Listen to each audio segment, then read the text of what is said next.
Hello everyone, मैं इंदु स्वागत करती हूँ आप सभी का आर्यन्स एकेडमी के यूट्यूब प्लेटफॉर्म पे।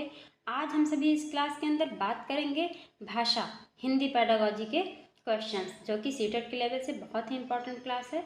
तो चलिए क्लास स्टार्ट करते हैं बिना समय नष्ट किए हुए। जो नए लोग आए हुए हैं चैनल को सब्सक्राइब कीजिएगा, वीडियो को सभी लोग लाइक कीजिएगा। तो चलिए देखते हैं पहला क्वेश्चन क्या कहता है कि भाषा सीखने का उद्देश्य है। भाषा सीखने का क्या उद्देश्य है कहा गया है कि आदेश निर्देश दे पाना और सुन पाना, दूसरों की बातों को समझ पाना, अपने मन की बात कह पाना या प्रत्येक स्थिति में भाषा का प्रयोग कर पाना। तो भाषा सीखने का क्या उद्देश्य है कहा गया, भाषा सीखने का उद्देश्य प्रत्येक स्थिति में भाषा का प्रयोग कर पाना। ऑप्शन नंबर डी हमारा बिल्कुल सही होगा कि भाषा हम ऐसे सीखें कि उसका उद्देश्य क्या था कि हर स्थिति में हम कम्युनिकेशन कर सकें, भाषा का प्रयोग कर सकें। अगले क्वेश्चन पे हम आते हैं, क्वेश्चन नंबर 2। क्वेश्चन नंबर 2 क्या कह रहा है कि बच्चों के भाषाई विकास में समाज की महत्वपूर्ण भूमिका होती है, यह विचार किसका है। तो बच्चों के भाषाई विकास में समाज की महत्वपूर्ण भूमिका होती है, इसकी ये विचार किसने दिया हुआ है। तो ये विचार दिया है मिस्टर वाइगोत्स्की ने। किसने दिया? वाइगोत्स्की जी ने कहा है कि बच्चों के भाषाई विकास में समाज की महत्वपूर्ण भूमिका होती है। अब हम लोग आते हैं अगले क्वेश्चन पे। क्वेश्चन नंबर 3 का कहता है विद्यार्थियों का भाषाई विकास समग्रता से हो सके, इसके लिए सबसे उपयुक्त अनुशंसा होगी। तो सबसे उपयुक्त अनुशंसा क्या होगी कहा गया है कि विद्यार्थियों का भाषाई विकास जो है समग्रता से हो सके। यहाँ पे क्वेश्चन मार्क है, ठीक है। इसके लिए सबसे उपयुक्त अनुशंसा होती है भाषा प्रयोग के विविध अवसरों की सतत एवं व्यापक आकलन की, सर्वोत्कृष्ट पाठ्य पुस्तकों के शब्दकोश एवं विश्वकोश के प्रयोग की। तो विद्यार्थियों का भाषाई विकास समग्रता से हो सके, कैसे हो सके? तो समग्रता से हो सके, इसके लिए जो है सबसे उपयुक्त अनुशंसा क्या होती है? सबसे उपयुक्त अनुशंसा होती है ये कि भाषा प्रयोग के विविध अवसर कैसे हों कि भाषा प्रयोग करने के लिए कई सारे अवसर हों, ठीक है। अगर क्लास में शिक्षक हमें अपना लैंग्वेज को यूज़ करने के लिए कई प्रकार के हम अवसर उपलब्ध कराते, जैसे कि टीचर्स पैराग्राफ पढ़वाते हैं, ठीक है, उससे भी क्या होती है, एक एक पैराग्राफ बच्चों से पढ़वाते हैं, उससे भी भाषा में सुधार होता है, ठीक है। इसके अलावा कई सारी एक्टिविटी करके जब यूज़ कराते हैं टीचर्स, कई सारी एक्टिविटी करवाते हैं क्लास में, जिससे क्या होता है कि बच्चे और ज़्यादा उनका लर्निंग प्रोसेस बढ़ता है, वो सीखते हैं। तो भाषाई विकास समग्रता से कैसे होगा? जब भाषा प्रयोग के विविध अवसरों को उपयोग करा जाएगा तब। सीटेट के लेवल से या टेट के लेवल से अगर देखा जाए, यदि बाल केंद्रित आजकल की बाल केंद्रित शिक्षा है, तो बाल केंद्रित शिक्षा में सबसे ज़्यादा अगर बच्चों को अवसर उपलब्ध कराए जाएंगे, उससे ही ज़्यादा बच्चे सीखते हैं, ठीक है, उससे ही बच्चे सीखते हैं। अब हम लोग आते हैं अगले क्वेश्चन पे। अगला क्वेश्चन क्या कहता है कि लिखित भाषा का प्रयोग, लिखित भाषा का जो प्रयोग है वो कैसे करना है। कार्यालय कार्यों के लिए ही किया जाता है, अपनी अभिव्यक्ति के लिए किया जाता है, केवल साहित्य सृजन के लिए किया जाता है, केवल प्रतिवेदन लेखन के लिए किया जाता है। तो अपनी अभिव्यक्ति के लिए किया जाता है। लिखित भाषा का प्रयोग हम कहाँ करते हैं? तो लिखित भाषा का प्रयोग करते हैं अपनी अभिव्यक्ति के लिए किया जाता है। अब आते हैं अगले क्वेश्चन पे। भाषा की कक्षा में भाषाई खेलों का आयोजन मुख्यतः क्या है। तो भाषा की कक्षा में अगर भाषाई खेल खेले जाएं तो उनका आयोजन मुख्यतः एक रोचकता और जोश लाता। अगर क्लास में बच्चों से कहा जाता है कि चलो आज अंताक्षरी खेली जाए, या फिर कोई ऐसा खेल खेला जाए जिससे बच्चे क्या होते हैं, तो बच्चे खेल के नाम से ही खुश हो जाते हैं, ठीक है। अगर उन्हें किसी पीरियड में कह दिया जाए चलो आज पढ़ते नहीं हैं, आज खेला जाता है, तो उससे बच्चों में क्या जो है भाषाई खेल होते हैं कई प्रकार के, उसमें रोचकता और जोश बच्चों के अंदर लाता है। ये जो आयोजन होता है भाषाई खेलों का, ठीक है, भाषाई खेलों का आयोजन क्या होता है कि रोचकता और जोश लाता है। अब हम लोग पढ़ेंगे अगला क्वेश्चन। कविता कहानियों पर चर्चा करने एवं प्रश्न पूछने का उद्देश्य क्या होता है। कि जैसे कविता पढ़ी गई, कहानियाँ पढ़ी गई, तो उस पर चर्चा करते हैं, उस पर चर्चा करने और क्वेश्चन पूछने का जो उद्देश्य होता है वो उद्देश्य क्या होता है कि कल्पनाशीलता का पोषण करना मात्र है। जब तक कल्पना हम किसी चीज़ की नहीं करेंगे।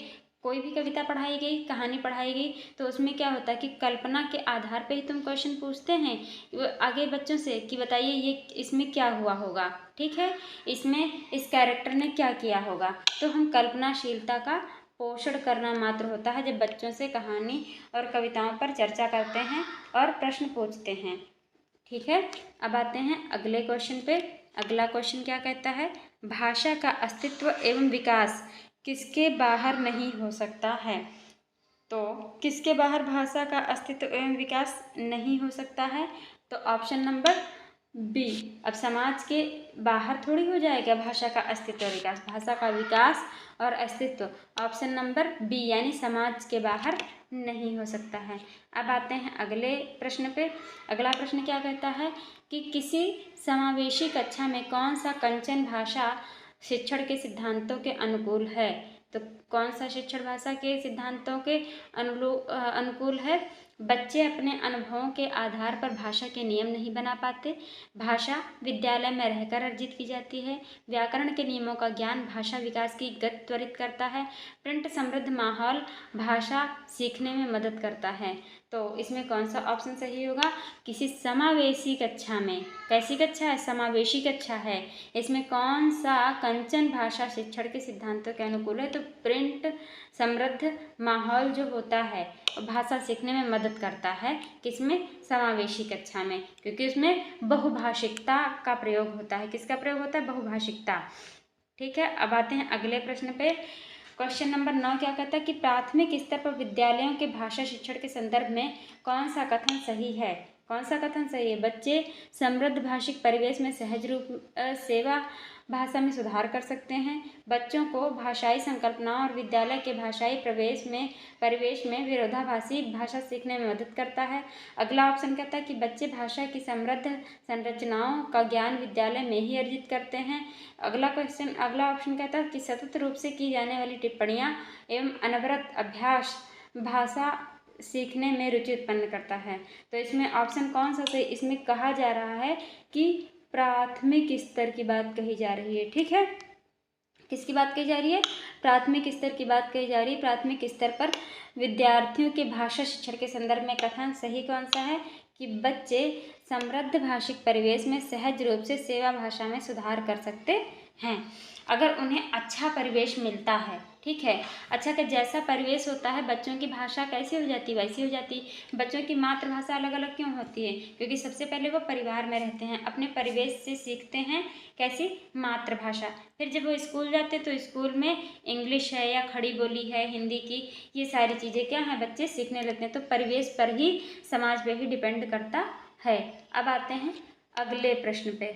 अगला प्रश्न क्या कहता है कि प्राथमिक स्तर की कक्षा में भिन्न भिन्न प्रांतों के अलग अलग भाषा बोलने वाले बच्चों का नामांकन हुआ है।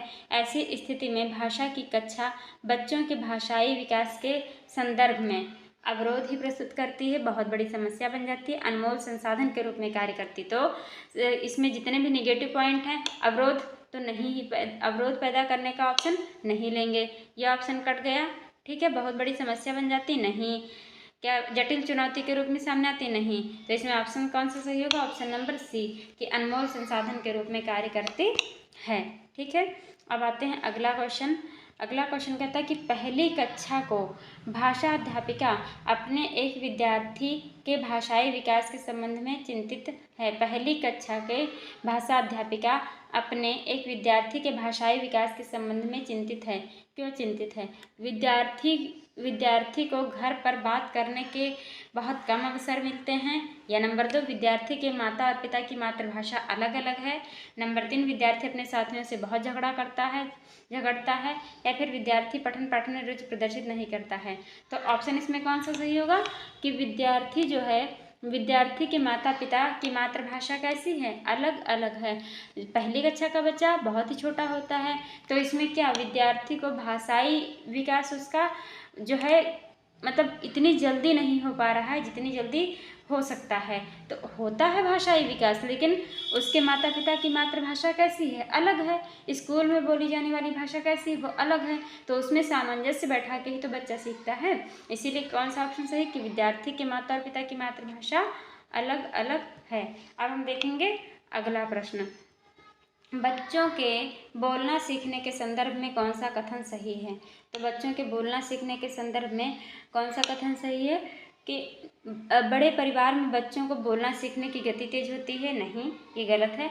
निर्धन परिवारों से आए बच्चों को बोलना सीखने की गति धीमी होती है? बिल्कुल नहीं, इसमें निर्धन और धनी होने का कोई मतलब ही नहीं है। ऑप्शन नंबर सी कहता है कि कहने सुनने के अधिक से अधिक अवसर मिलने पर बच्चे बोलना सरलता से सीख लेते हैं। हाँ, तो ये ऑप्शन क्या है? बिल्कुल सही कि कहने सुनने के अधिक से अधिक अवसर मिलने पर बच्चे बोलना सरलता से सीख लेते हैं। ऑप्शन नंबर सी सही हो जाएगा। ठीक है, अब आते हैं अगले क्वेश्चन पे। अगला क्वेश्चन है, विद्यालय कक्षा में समृद्ध भाषाई परिवेश से तात्पर्य क्या है? तो विद्यालय कक्षा में सर्वोपरि आप लोगों ने तो पढ़ा ही होगा, सुनना, बोलना, पढ़ना और लिखना। तो विद्यालय कक्षा में समृद्ध भाषाई परिवेश से तात्पर्य होता है जहाँ सर्वोपरि का कि बोलने, सुनने, पढ़ने, लिखने के अधिक से अधिक अवसर मिलें। ठीक, सर्वोपरि आप लोगों ने पढ़ा है। इसी तरह इसमें बोलने, सुनने, पढ़ने, लिखने का अधिक से अधिक क्या मिले? अवसर मिले। अब आते हैं अगले क्वेश्चन पे। अगला क्वेश्चन कहता है कि अपने विद्यार्थियों के भाषा संबंधी क्रमिक विकास का आकलन करने के लिए आपकी निर्भरता मुख्य रूप से किस पर है? तो किस पर है निर्भरता? क्वेश्चन क्या कह रहा है कि अपने विद्यार्थियों के भाषा संबंधी क्रमिक विकास का आकलन करने के लिए अब आपकी जो निर्भरता है तो वो किस पर होगी?